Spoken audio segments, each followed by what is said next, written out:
Welcome back to Alien Love Stories. Tonight I have something to tell you, but promise me you won't open the fridge until I finish the story.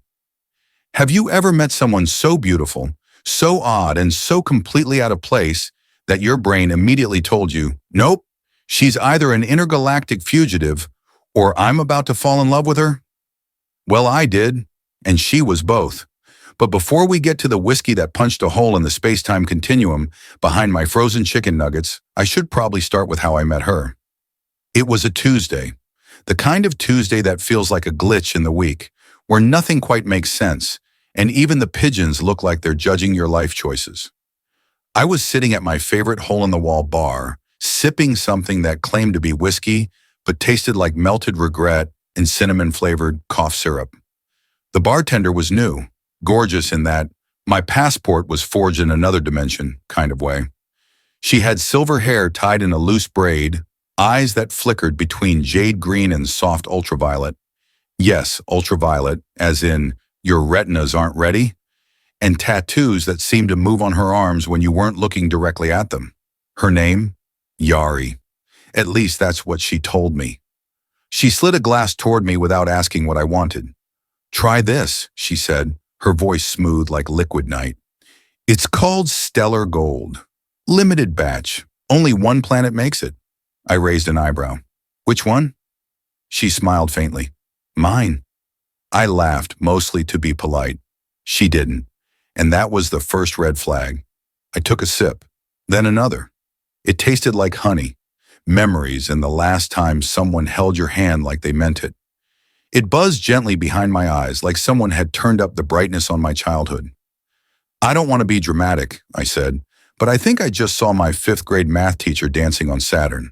Yari smiled. "Then it's working." "Working?" I echoed. She leaned closer. "Every spirit tells a truth. That one, Ben's yours."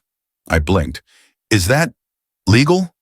"Define legal," she said with a shrug that made me forget how chairs worked. For the next hour I sat there, sipping and staring, and wondering how someone could look like a galaxy wrapped in sarcasm.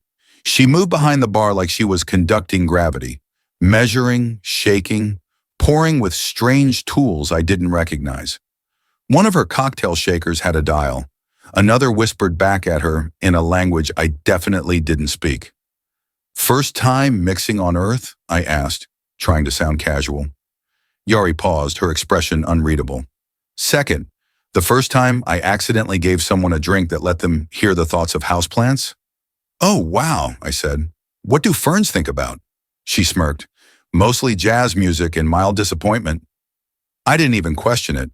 Something about her made the impossible feel like a reasonable Tuesday night, and that was when she invited me over. Not in a let's watch a movie way, more like, I need a place to finish brewing this bottle of interstellar whiskey because the magnetic storms near my apartment interfere with the aging process. I should have said no. I should have asked questions. I should have Googled how to tell if your bartender is an alien alchemist with questionable ethics. But instead I said, "Sure, my place is just around the corner.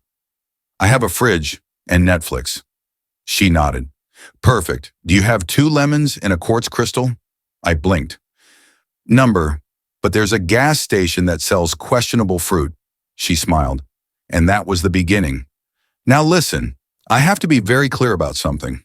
When I brought Yari to my apartment that night, I thought the weirdest thing that would happen was maybe she'd correct my pronunciation of Negroni or explain the origin of bitters with some cosmic metaphor. I did not expect her to open my fridge, hum an ancient melody into a bottle of amber liquid, and accidentally cause a soft implosion of linear time behind the frozen peas. But that's what happened. She poured the stellar gold into an old mason jar because, and I quote, "the lattice structure of glass in small batch jars aligns better with certain quantum harmonics," and placed it between my oat milk and leftover pizza. Then she looked at me and said, "Okay, now don't open the fridge for exactly 91 minutes. "Why 91? I asked. "Because 90 is unstable," she replied, "and 92 births snakes." I stared at her. She stared back, and I left it alone. Because I am at heart a coward with a healthy respect for women who hum into liquor. We sat on my couch, watching silent films with the subtitles off, because Yari claimed she liked the emotional entropy. But then Minute 82 hit, and my fridge began to glow. I'm not talking about the little light when you open the door. I mean glow. Aurora borealis in your kitchen kind of glow. A hum followed, low, cosmic, and vaguely in the key of F. Charlie, my neighbor's dog who had adopted me after his owner moved to Detroit, growled at the fridge like it had insulted his ancestry. Then came the rattle, the unmistakable cosmic shudder of something waking up behind the eggs. And that was when Yari cursed, not in English, not in anything I recognized. The window shook, the mason jar cracked, and somewhere deep inside my freezer, something moved. She bolted toward the fridge, shouting a word that sounded like an opera, and a car alarm had a baby. I yelled, "What did you do?" And she yelled back, "I missed the ratio. The whiskey is self-actualizing." The fridge door ripped itself open, light pouring out in tendrils of cold stardust. And I swear I saw a planet rotating behind the ice tray. We both dove behind the couch. Then silence, stillness, one last pop, like the cork of the universe being quietly undone. And then, calm. Yuri sat up slowly, hair glowing slightly. "Okay," she whispered.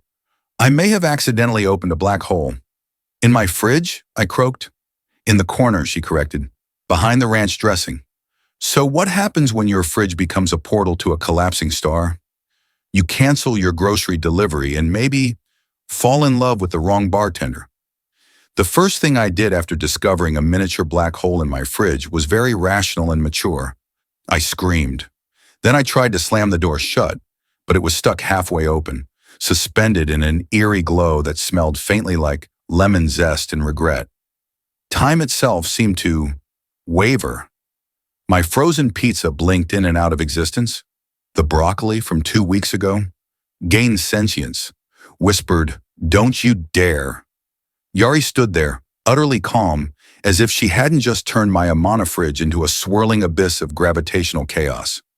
"I thought you said this whiskey was safe," I gasped, clutching a wooden spoon like it was a weapon. She winced. "Safe is such a flexible term. In low-gravity environments, yes, but your apartment has a weird magnetic field, and your milk expired last week. That kind of negativity throws off the equilibrium." I blinked. "Are you saying my spoiled milk caused a black hole?" She shrugged. "Black holes are emotionally sensitive. They feed on neglect, unresolved emotions, and improperly sealed leftovers." Behind her, the black hole hiccuped, and for one terrifying second, I saw a vision of myself. Older, weeping into a wedding cake, wearing galactic robes. "Okay," I whispered. "I need you to explain everything. And you're not allowed to make metaphors using cheese this time?" Yari sighed, walking over to my kitchen table, which was now hovering 3 inches off the ground. She patted it once, and it obediently settled. She looked at me seriously.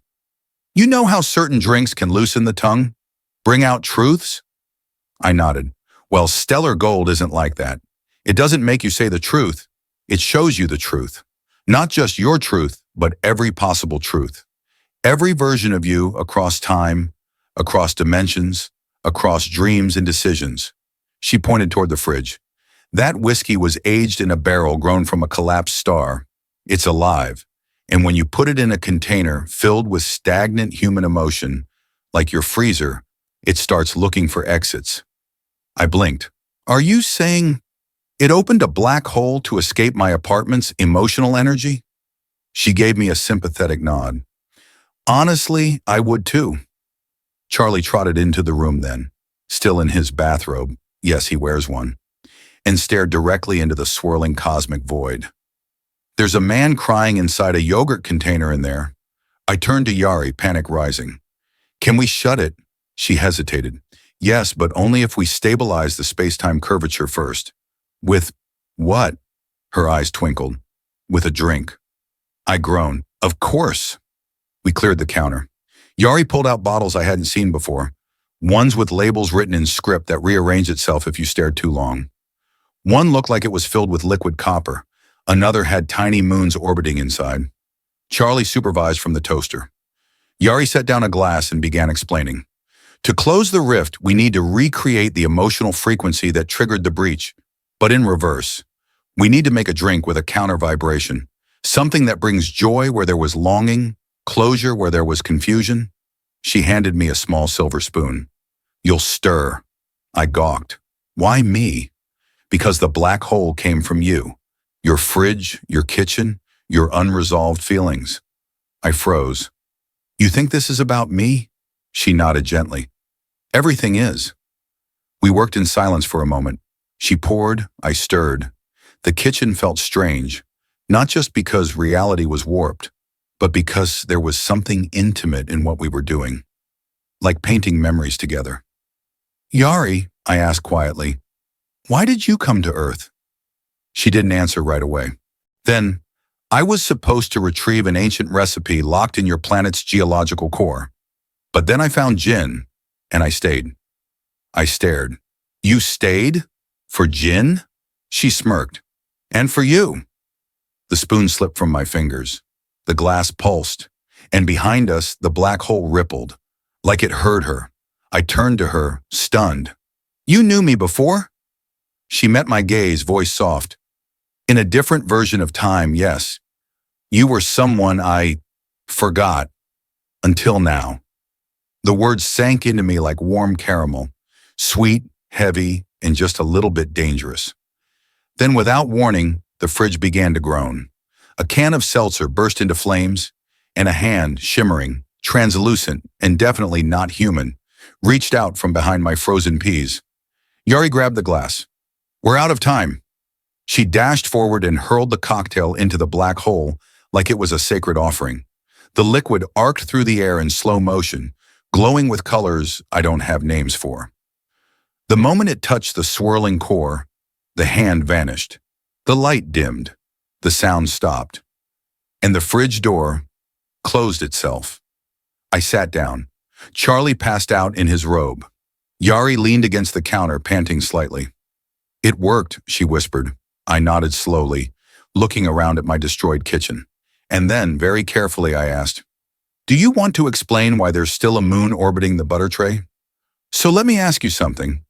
If the person you're falling for handed you a drink that lets you glimpse every version of your life, would you take a sip or would you be afraid of what you might see? Let me know in the comments below. And don't go anywhere. Next time, the fridge talks back. So, the black hole is closed, but now my freezer has tides. And yes, the moon is sentient. Of course it is.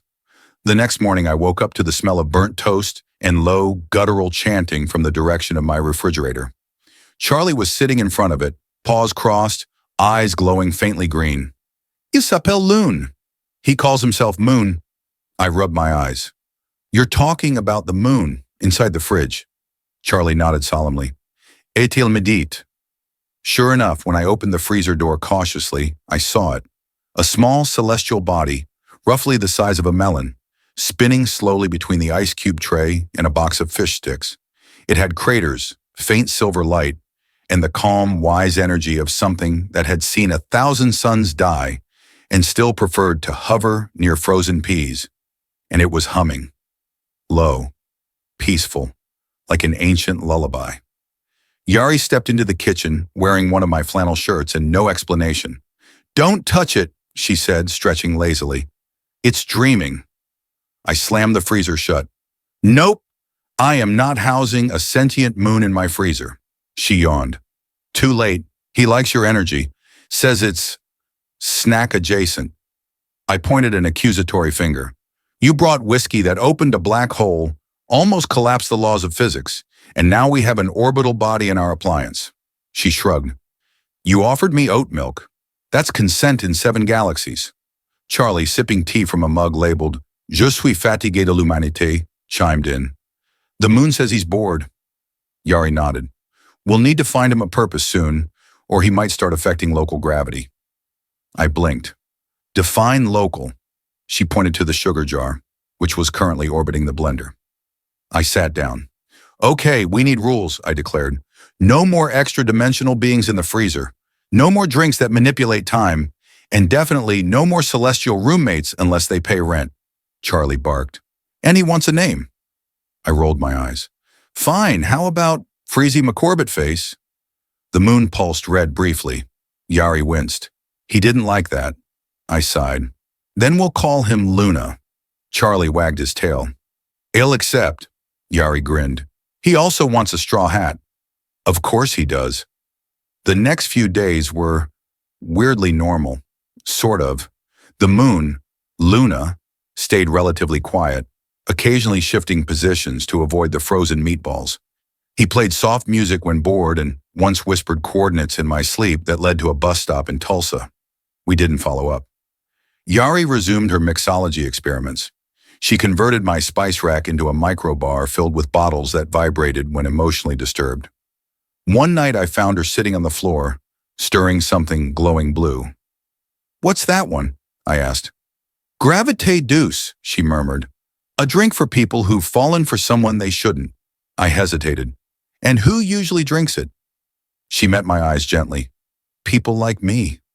My heart did a somersault. Charlie, lying nearby, muttered, Romance makes me itchy. Then came the incident. Around 3 a.m., we heard the freezer speak. Not hum, speak. It said, coordinates shifted. Portal edge remains unstable. Influx approaching. Yari sat bolt upright. He's warning us. I rubbed my eyes. Who is? Luna. Something's coming. Through the portal residue left in your fridge. But we closed the black hole, I said. We closed the core, she corrected. Not the echoes. The kitchen lights flickered. The blender spun by itself. And then the eggs began to hatch. I'm not proud of what I did next. But in my defense, if you saw a glowing egg split open and reveal a creature that looked like a baby octopus made of citrus and electricity, you'd scream too. Yari, ever the professional, scooped it up with a spatula. Oh, good, she said. They're early. They? Yeah, she said calmly, placing it in a salad bowl. Timeline spores. They're harmless. Mostly, as long as they don't find mirrors. Charlie barked a warning. Miroir! Too late. One of the creatures had found the hallway mirror. Its reflection rippled, shifted, became a door, and through it stepped something tall, pale, wearing a suit made of clock hands and holding a briefcase that whispered my name. Hello, it said, its voice like falling snow. I've come to audit your timeline. So let me ask you this. If something knocked on your door and offered to show you every mistake you were supposed to make, would you open it or lock it forever? Leave a comment and stay tuned, because next time, the audit begins.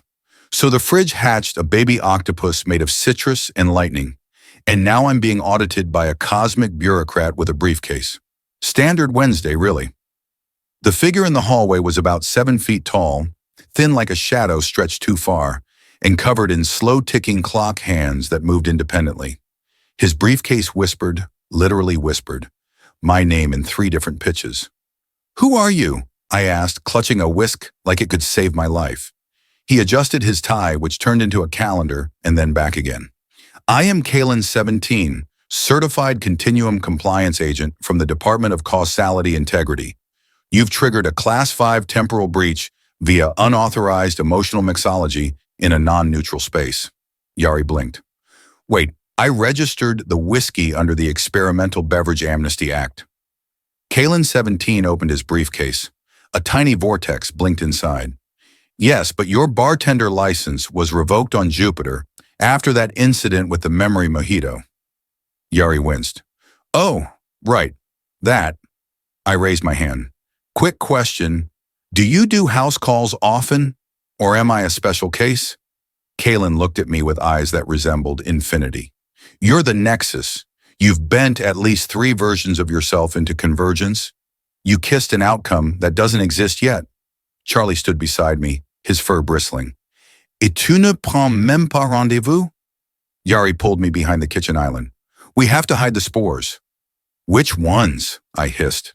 She pointed to the salad bowl. 4 little citrus lightning creatures were now juggling forks. Charlie added helpfully, Ils apprennent la comédie musicale. Opération, save the timeline, or at least the furniture. Yari dug into her pocket and pulled out what I thought was a cocktail umbrella, bright pink, cheerful, Useless. She snapped it open. The air shimmered. The umbrella began pointing. Not north, not up. Somewhere. Sideways. This, she said, is not a drink decoration. It's a wormhole compass. I blinked. You've been carrying that in your pocket? She nodded. Where do you think I store all my emotional recipes?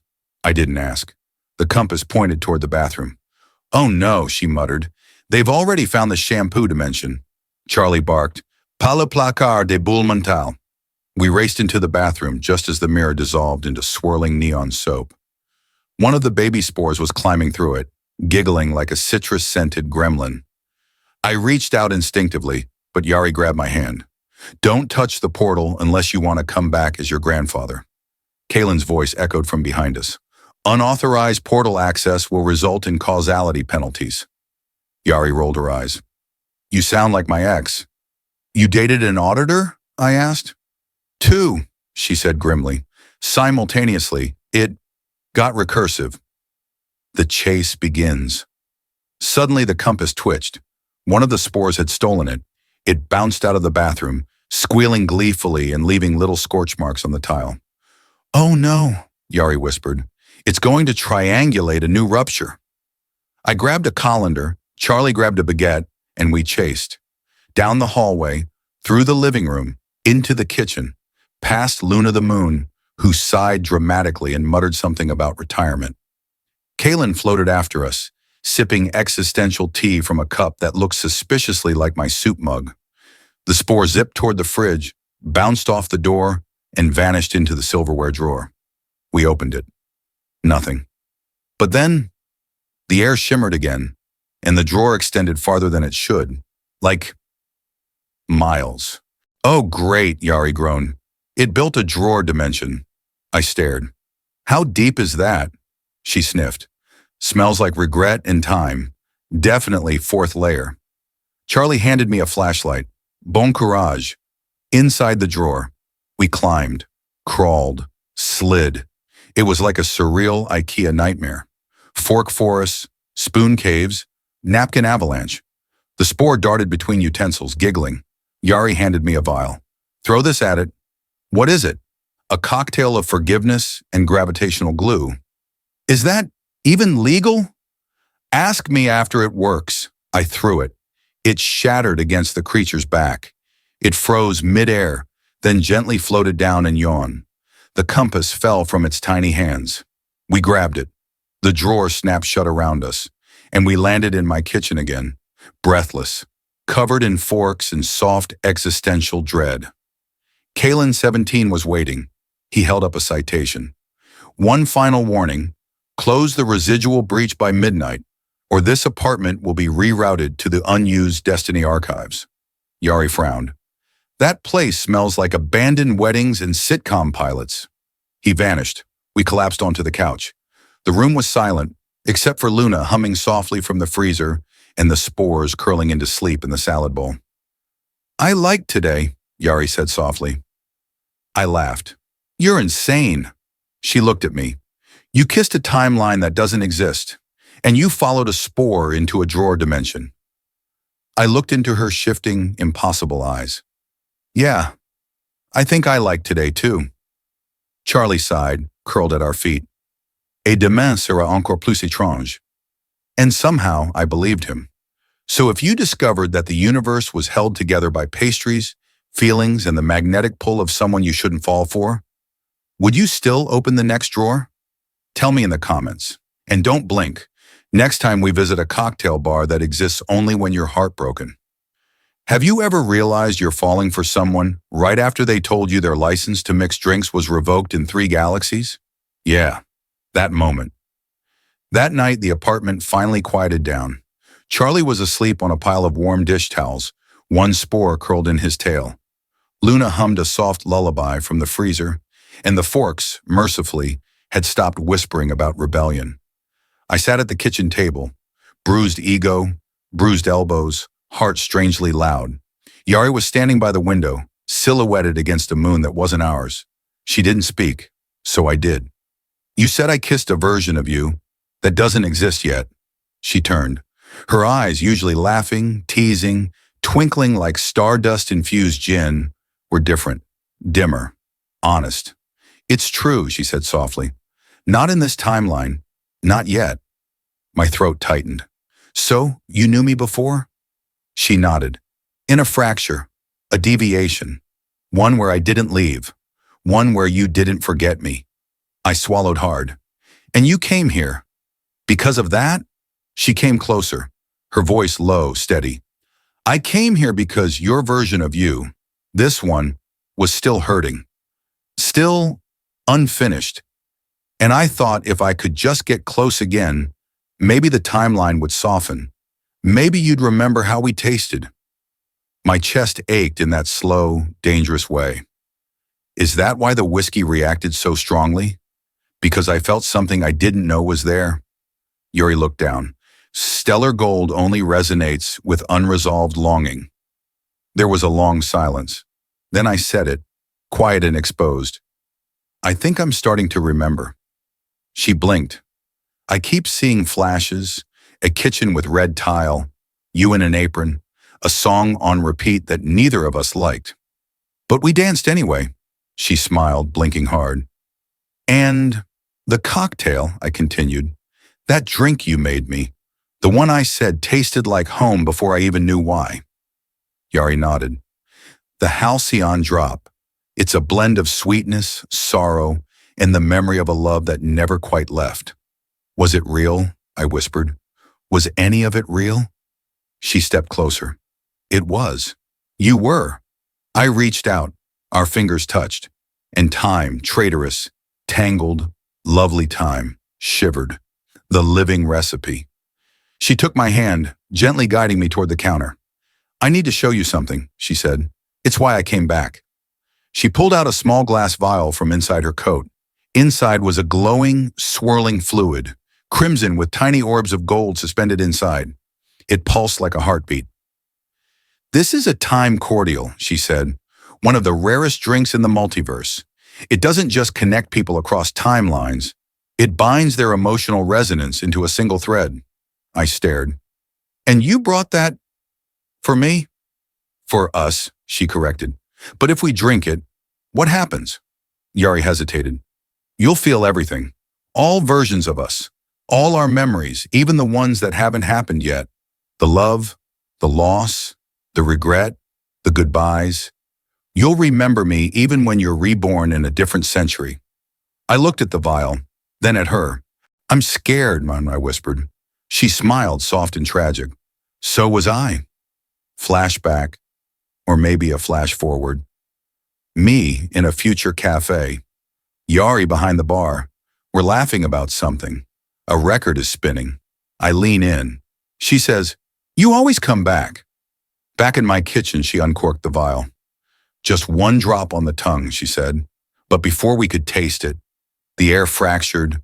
A thin tear appeared behind her, shimmering like broken light. Somebody stepped through. It was me, or at least a version of me, dressed in black, eyes colder, paler, hair pulled back in a braid I'd never wear. She looked between us, then straight at Yari. You're not supposed to be here, she said flatly. Yari tensed.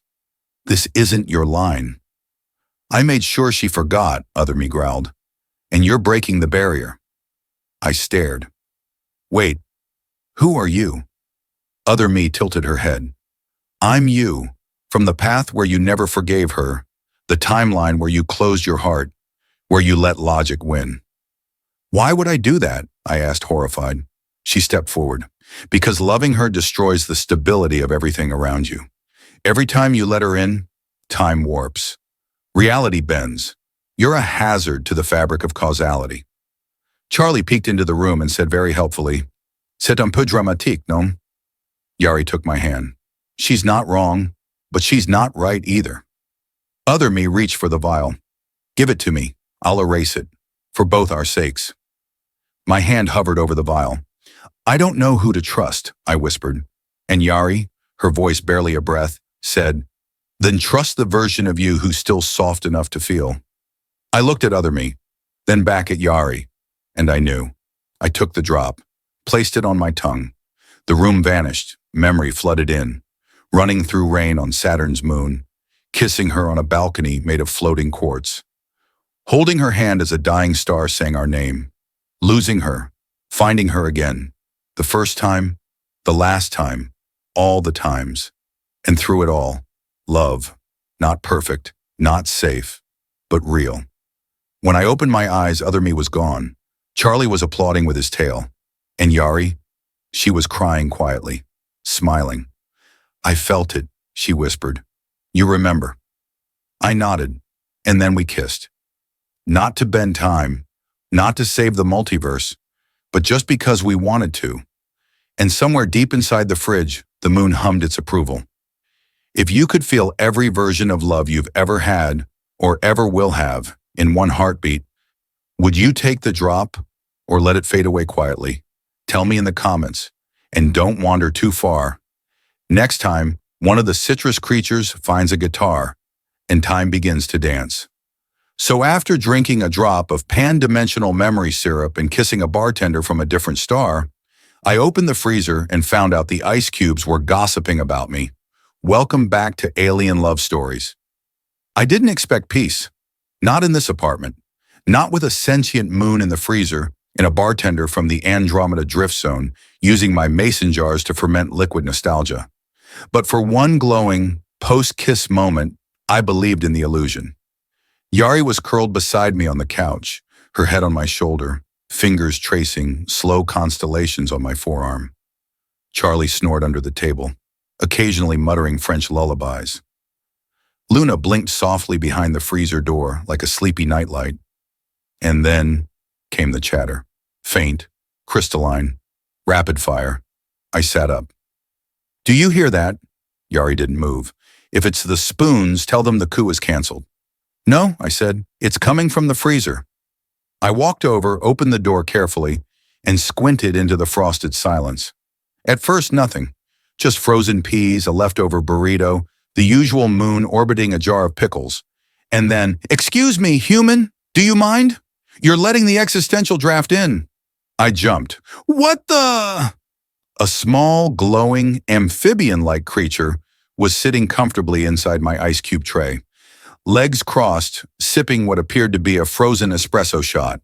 Finally, acknowledgement. I've been offering commentary for days. Not that anyone asked. Yari stood behind me, peering in.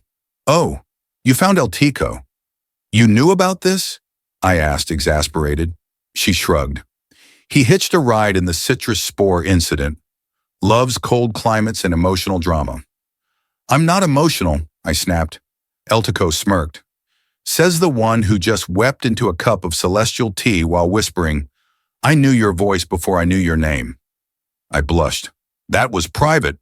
Nothing is private when you live on a tray of frozen memories, he retorted. Everything echoes. Let me tell you about El Tico. He's about the size of a kiwi, wears a scarf made of crystallized ice particles, and has more opinions than cable news.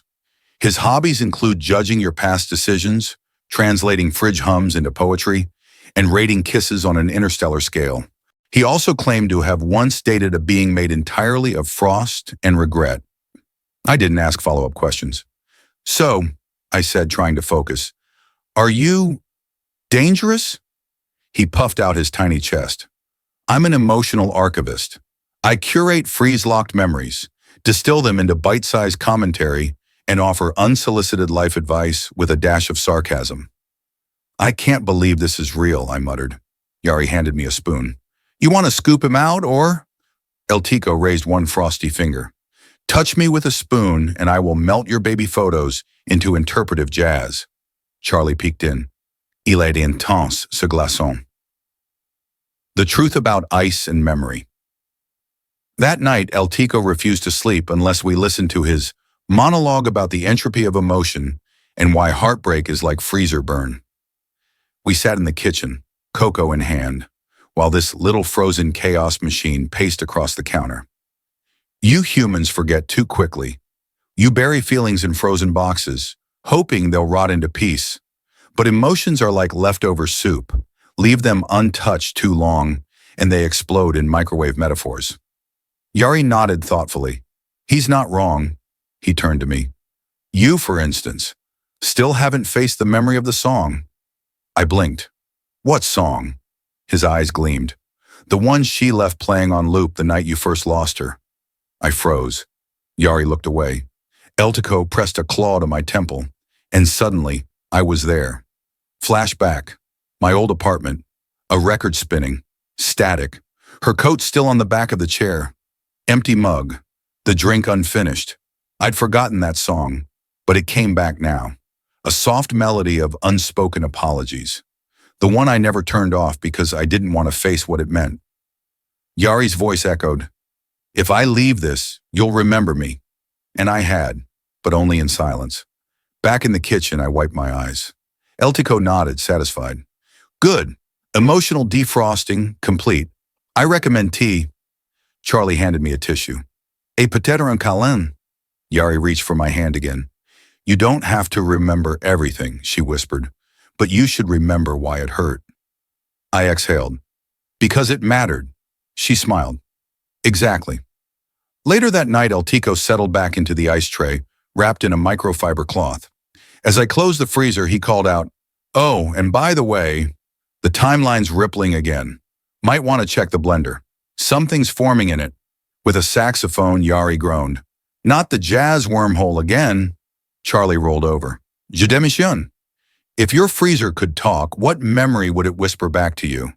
The moment you regret, or the one you're still hoping to relive? Tell me below, and stay close. Next time, we visit a cocktail bar that appears only to the brokenhearted and serves drinks laced with memories you've never had. Some bars are hidden behind alleyways, others behind heartbreak. And this one? It's inside a blender powered by unresolved emotions. Welcome back to Alien Love Stories. The first thing I saw when I opened the blender was the saxophone. It floated, gently, like it had been waiting. Notes echoed from somewhere beyond the blades. Notes that felt oddly familiar. Not because I'd heard them before, but because they belonged to someone I used to be. Someone who still played music after midnight. Someone who still hoped. "Eltico wasn't kidding," I murmured. Yari stood beside me, her brow furrowed. "The jazz bar is leaking through," she whispered. "That's not good." Charlie peeked in cautiously, wearing his usual morning cravat. "C'est une faille sentimentale. Très dangereux." I blinked. "The jazz bar?" Yari nodded, stepping closer. "There's a place, the Inter-Emotive Lounge. It only appears in dimensions where the dominant energy is unresolved heartbreak." "Wait, like a sadness-powered speakeasy?" She nodded. "Exactly. It's a sanctuary for the broken, the haunted, and the bartenders who can't forget." I stared at the swirling notes rising from the blender. "And we're being pulled into it?" Charlie sighed. "Tu as laissé ton cœur entrouvert." Arrival. One blink later, I was no longer in my kitchen. We stood in front of a tall obsidian doorway that glowed with faint blue neon. Rain fell sideways. The pavement beneath us hummed like a vinyl record spinning backward.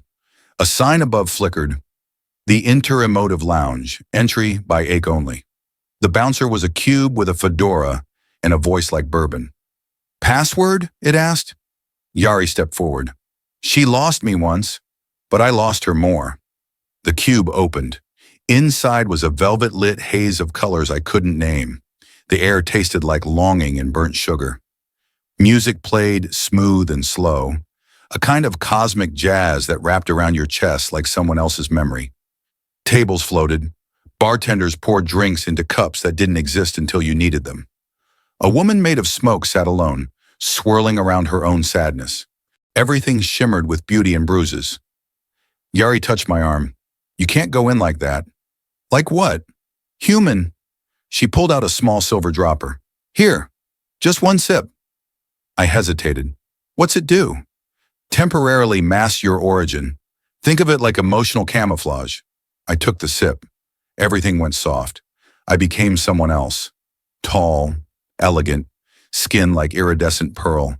My laugh no longer sounded like me. My hair felt like comet trails. I looked like someone who'd been hurt and kept walking. Yari looked at me and smiled.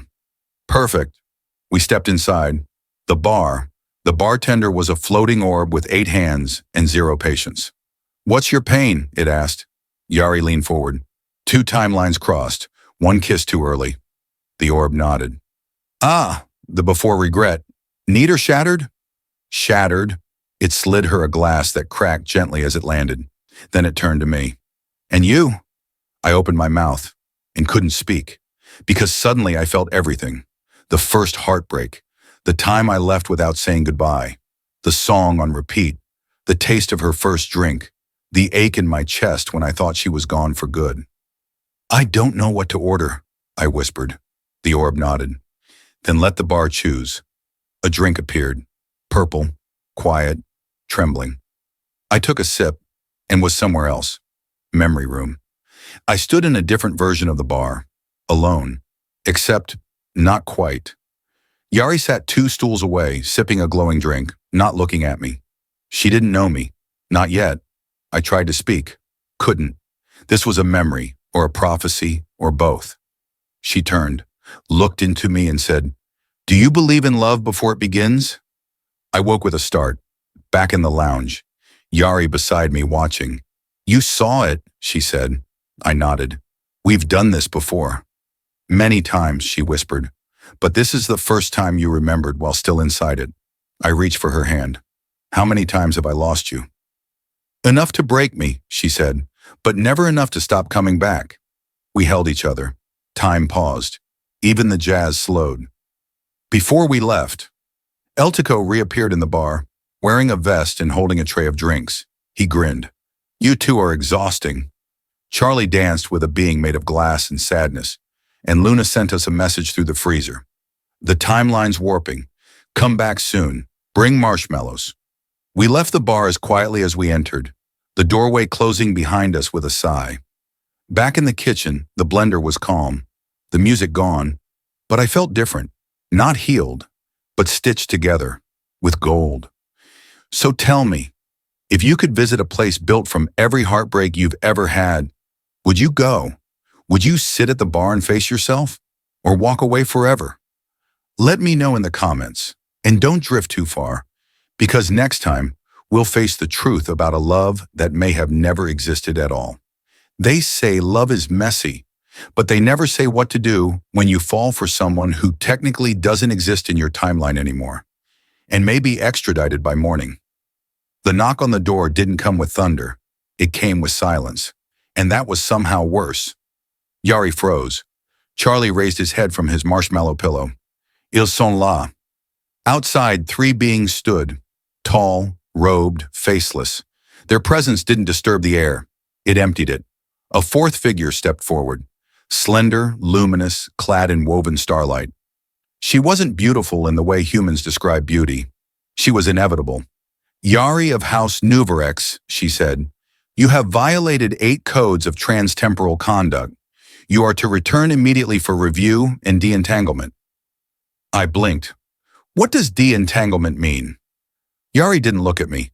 "It means they'll remove every connection I've made here, from every version of me, all timelines, all memory. You'll forget I existed." The words hit like cold wind. "No," I said instantly. "She hasn't done anything wrong." The robed figure turned to me. "You are contaminated. Your thread is frayed. You are no longer an objective anchor point." "She's not contamination," I snapped. "She's the only reason I'm even real to myself." The figure paused. "That is precisely the problem." 3 hours before, I found Yari on the roof. She was looking at Earth, not the city, but the curve of it, the pulse of it, the way clouds moved like memory across its skin. She didn't speak for a long time. Then, "I should have told you sooner." "Told me what?" She exhaled. "That this wasn't just a field trip, that I'd been warned, that if I stayed too long in one version of you, I'd start to fray." I sat beside her. "Why me?" Her answer was soft. "Because in every version of you, even the worst ones, you always found your way back to love." My chest ached. "I'm scared, Ankun," I admitted. She smiled. "I've been terrified since the first drink I poured you." We sat in silence, the sky slowly turning pink like an apology. Back in the apartment. El Tico climbed onto the counter and looked at the emissaries. "You know this is dumb, right?" he said. "You're about to erase a love story just because your paperwork can't keep up." The tallest emissary tilted its head. "And who are you?" He grinned. "The ice cube you forgot to classify." Charlie patted forward, tail high. "Nous faisons appel." Yari looked at me, eyes wet. "I don't want to go." "Then don't," I whispered. She reached out, but the air between us turned rigid, cold, like glass about to crack. "You can't follow me," she said. "Not where they'll take me." "I'll wait," I whispered. "You won't remember," she corrected. And there it was, the line, the unbearable border between love and logic. Then I said something I hadn't dared say before. "Yari, was any of it real? Or was I just another stop in your journey?" She stepped closer, pressed her forehead to mine. "It was real," she said, trembling. "Too real. That's why they're afraid of it." The choice. The emissaries opened a doorway, not with light, but with forgetting. I could feel it pulling. They turned to Yari. "You may take one final action." She looked at me, hand on my cheek. "Do you trust me?"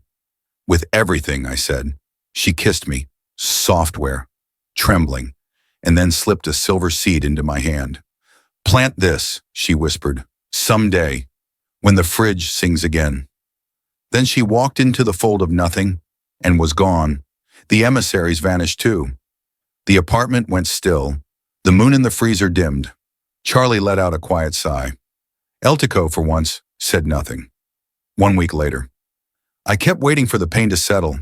It didn't. It shifted, softened, turned into echoes. Sometimes when I opened the fridge, I'd hear a faint melody, a saxophone, a laugh that wasn't mine. I planted the seed. It didn't grow, but it hummed, softly, patiently, like someone waiting to be remembered. If the one you loved had to leave and promised you'd forget them, but gave you a piece of something to remember when the time was right, would you wait? Or would you move on, even with a melody still stuck in your soul? Let me know in the comments. And don't miss what's next, because someone or something just knocked from the inside of the oven. You can ignore many things in life, a missed call, a forgotten dream, a fridge that sings. But when your oven knocks back, softly like a heartbeat, you open the door, even if it means losing everything again. It started as a tap, software, rhythmic, almost polite. 3 taps, then silence, then again, tap, tap, tap. At first I thought it was Charlie, but he was on the couch, fast asleep, dreaming in fluent French. El Tico, too busy reciting Shakespeare from inside an ice cube. No one else in the apartment. Just me and the oven. It pulsed faintly, like something warm trying to remember it used to be alive. I approached it cautiously. The clock on the oven blinked 11:11. The display read, "Do you remember the first recipe?" My breath caught. I hadn't typed anything. No one had. But I remembered. The first recipe, the one Yari gave me when she moved in, the Cosmopolitan Time cocktail. She called it a drink that only works once, and only if you're ready to lose the version of yourself that needed it. Flashback, Yari in the kitchen, barefoot, stirring something glowing. "It won't bring back memories," she said, "but it'll stitch the holes they left behind." I asked if it was dangerous. She kissed my forehead. "Only if you're still in love." Back in the present, I opened the oven. Inside was a small glass bottle, frosted, sealed with stardust, and warm, as if it had been alive the whole time. A note attached. "Last pour. Use wisely. Love, why?" I sat on the floor holding it, heart thudding like jazz. Charlie patted over, tail low. "Tu sais que ce n'est pas juste un cocktail, n'est-ce pas?" "I know," I whispered, because this wasn't just a drink. It was a crossroad, the dilemma. I held the bottle for days, didn't drink, didn't touch, just watched. Because what if it brought her back? And worse, what if it didn't? What if it showed me a version of her I couldn't hold? What if the last thing I remembered was a lie? The apartment grew quieter. Luna, The moon in the freezer dimmed to a whisper. El Tico grew still. The spores retreated into the walls. Even the fridge stopped singing. The universe was waiting, and so was I, until the mirror cracked. A vision, not shattering, not violent, just a small, clean break in the corner. Inside the crack, I saw her, Yari, in a place that wasn't here, wearing a coat of stars, her eyes scanning the sky, searching. For me, she mouthed something I couldn't hear, but I felt it in my chest. And that was the moment I knew. I couldn't keep waiting. I had to go. The cocktail. I set up the kitchen like it used to be. 2 glasses, the faded recipe book, her mug with the constellation handle. I uncorked the bottle.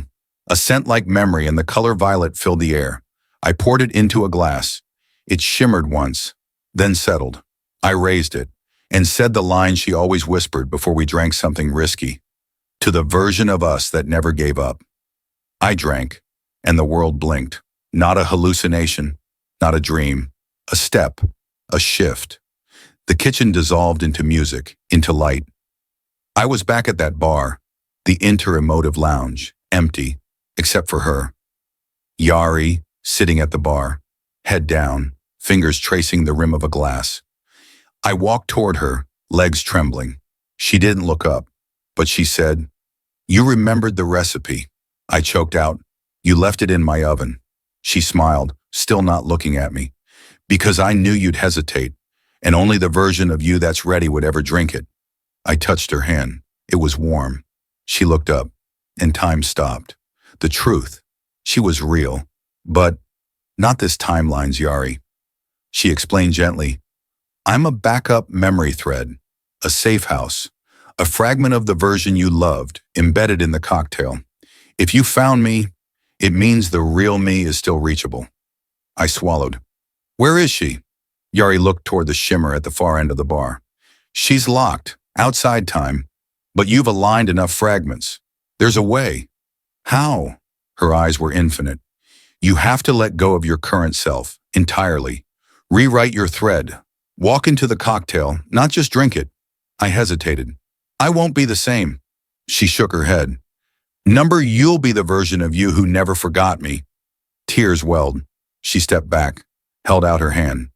"Ready?" I nodded, took it. Back in the kitchen. The glass shattered. The oven turned off. The moon glowed bright again. And the fridge whispered, "Welcome back, bartender. If you had one last chance to become the version of yourself that never let them go, would you take it? Even if it meant leaving everything behind? Leave your answer below. And hold tight. Next time, we enter the version of reality where nothing is forgotten, and someone is waiting. If I told you love could break the laws of physics, would you believe me? If I said a kiss could freeze a black hole, would you stay until the very last sip? It began with a shiver, not cold, not fear, but recognition. A feeling like walking into a room and remembering the scent of someone long gone. I opened my eyes to find myself inside the drink. That's the only way I can describe it. I was floating in a space not made of stars, but of moments. Memories hung in liquid suspension, each one glowing, pulsing. Touching them played laughter, a kiss, a song we hated but danced to anyway. Yari's presence was close, like static, like gravity curling inward. But I couldn't see her. I began walking, though there was no floor, only sensation. With every step, another memory dissolved into me.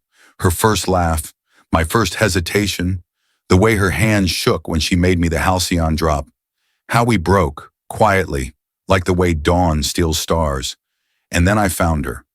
She was suspended in the center of it all, curled like sleep, skin glowing faintly with the gold of collapsed timelines. Her hair floated around her like ribbons of light. Her eyes were closed, but she was real, and she was waiting. The barrier. I tried to reach her, but an invisible force pushed back. A wall made of echoes. I heard voices. My voice. Different versions. "She doesn't exist. This was never real. It's just a dream you drank." I shook my head. I remember her." The voices pressed in. You fell in love with a drink. She's not in your timeline. Let her go. And then her voice. If you can still hear me, then you're almost there. I closed my eyes and whispered the words I was afraid to say. I choose you, across all timelines, across every version of myself, even the ones that never deserved you. The barrier cracked, one line of light, then another, and then I was through. I held her. She opened her eyes and everything stilled. The kiss, no fireworks, no screaming stars, just stillness, the kind that comes before a new world begins. I kissed her, and time folded inward. The memories collapsed into each other, not lost, integrated.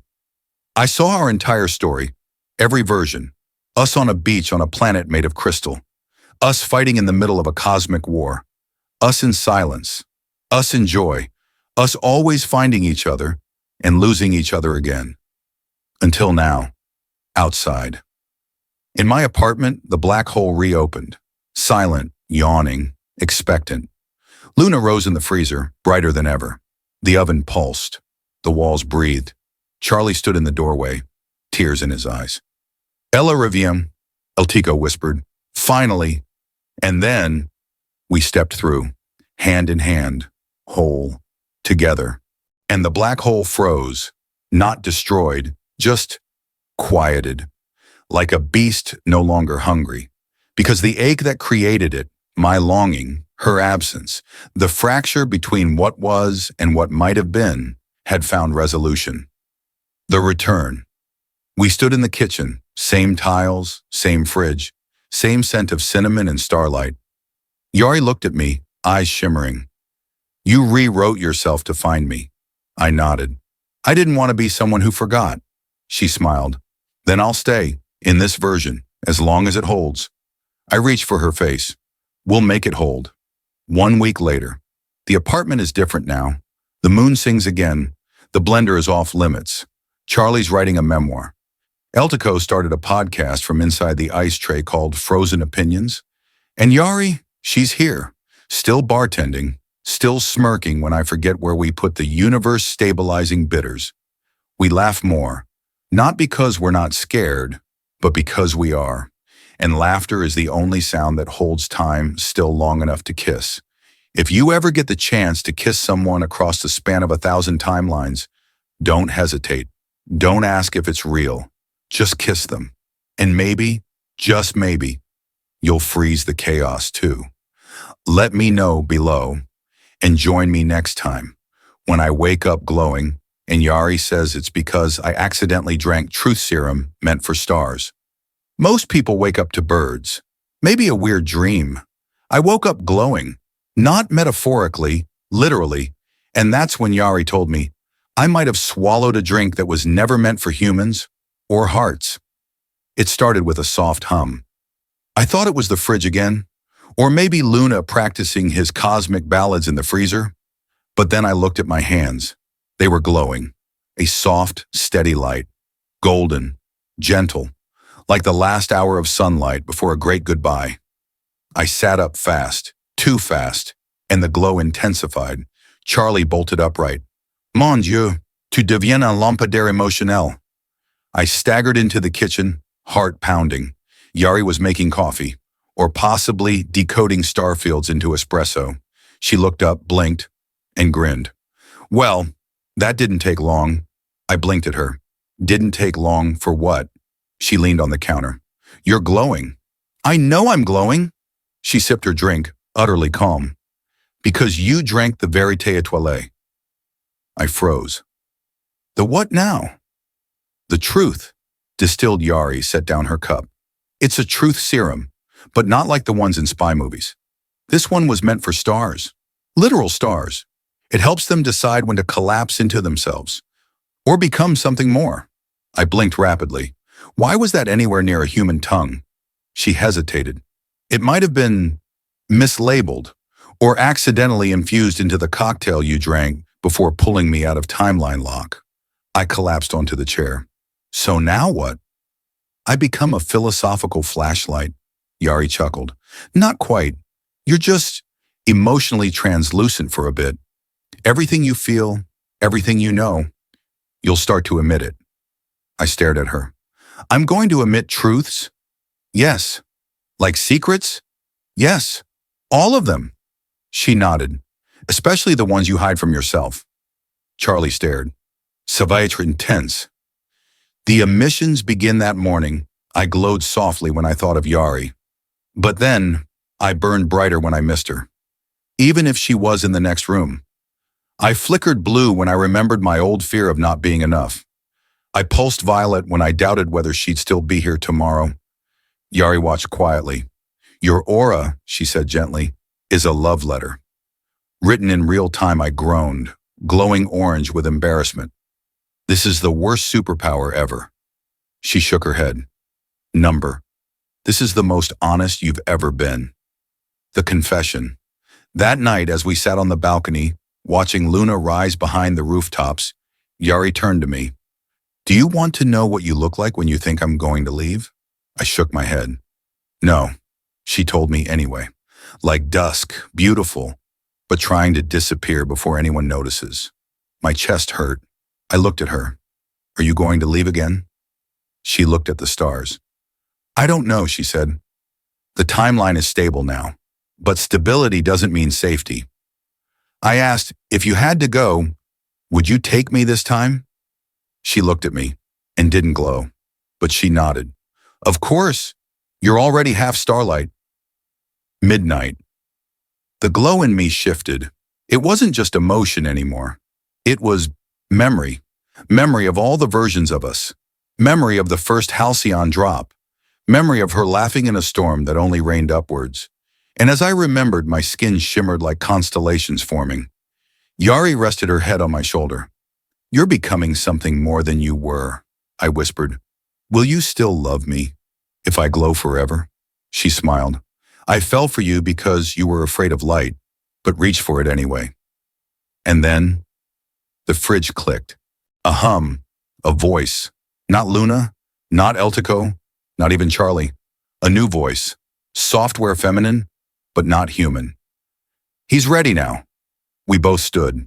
From inside the freezer, just behind the moon, a portal began to open. Blue, gentle, woven like breath. Yari grabbed my hand. You've unlocked something, she said. A deeper layer of what I am, what we are. And then she looked terrified. I didn't think anyone could get this far. I looked at her, my glow rising. Then let's go the rest of the way together. If the one you love began to glow with every truth they never said out loud, would you run or would you sit beside them and listen to the light? Let me know in the comments, because next time we'll walk into the realm behind the freezer door and meet the bartender who created Yari. Behind the freezer door, past memory and mistakes, was someone who claimed to have mixed the first emotion ever felt. And she had one question for me.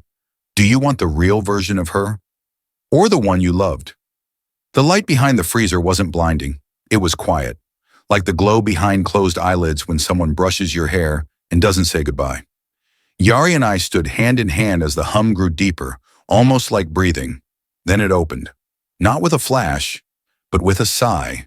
The portal inside the freezer expanded into a doorway, not made of matter, but of recognition, like something had been waiting for us to finally knock. Charlie watched from the kitchen counter.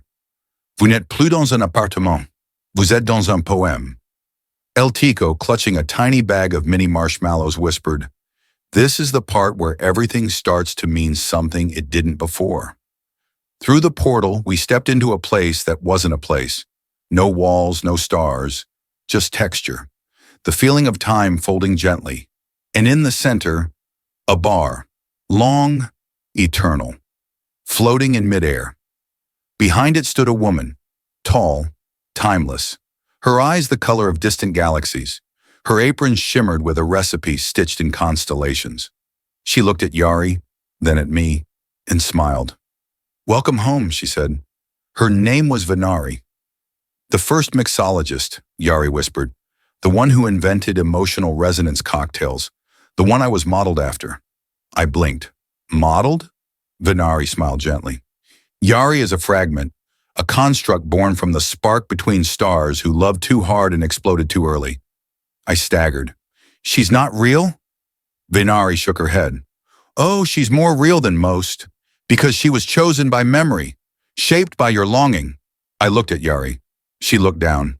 I didn't know, she whispered. Vinari nodded. Because she loved you honestly, and that made her evolve. The choice Vinari stepped around the bar, holding 2 vials, 1 silver, 1 gold. She held the silver up to me. This contains the true Yari, the original spark before you ever met her.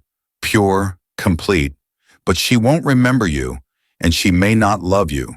She held up the gold. This contains the Yari you know, made of the kisses, the jokes, the fights, the midnight confessions.